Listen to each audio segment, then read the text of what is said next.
Assign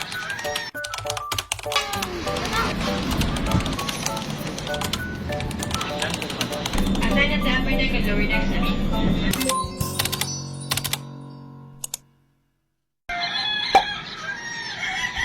Hello mga mare! Another day, another mini vlog! Wow! For today's video mga mare, ito na nga yung full vlog namin sa aming pinuntahan. Tara mga mare at samahan nyo naman kami sa aming unang gala this 2024. Hoy!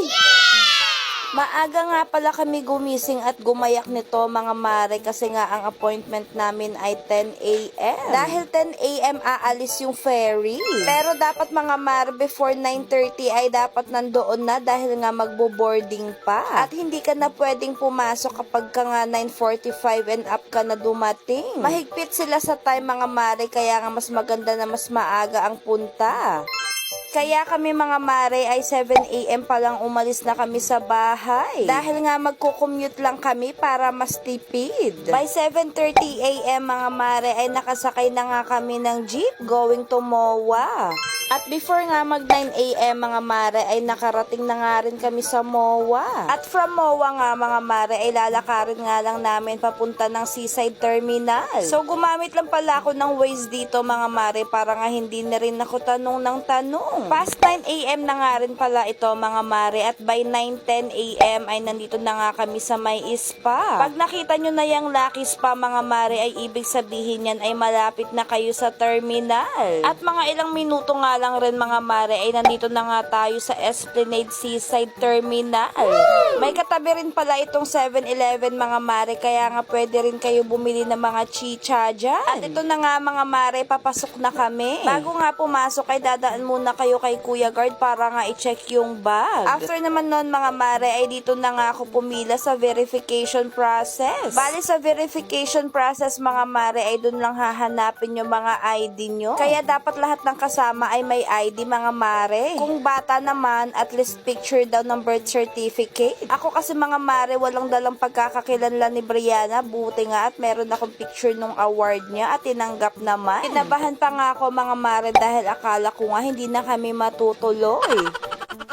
After nga namin ma-verify mga mare, ay nag-proceed na nga kami sa boarding. At bubungad nga sa inyo agad dito mga mare yung iba't ibang ferry nila. So ayan mga mare, at for the lakad na ang mga person papunta sa Seaside Terminal. So dito mga mare, ay pasakay na nga kami ng ferry. Pero bago nga makasakay mga mare, ay meron pa nga ditong last process. So bago makapasok mga mare, ay meron na naman tayong guard na dadaanan dito. At habang nag-aantay nga mga mare, ay nakita ko nga itong madaming ibon, napakagandang tignan. At tignan nyo naman itong dalawang bata ay nag-i-enjoy din talaga sa tanawin. After ma-check ng guard mga mare, ito na nga at nakita na namin yung ferry na sasakyan namin. Pero bago nga makasakay mga mare, ito na yung pinaka-last step. Dito na i-check yung mga QR code na galing sa kanila. At after naman nun mga mare, ito na nga at pasakay na kami sa ferry. Ayan, at inaalalayan pa nga nila kami, lalo na yung bata. Wala akong masabi sa mga staff nila mga mare kasi nga mababait. Pero dito kay ate girl na nakakulay blue na nakapwesto dun malapit sa CR, ewan ko ba, pero para siyang irritable. Hoy!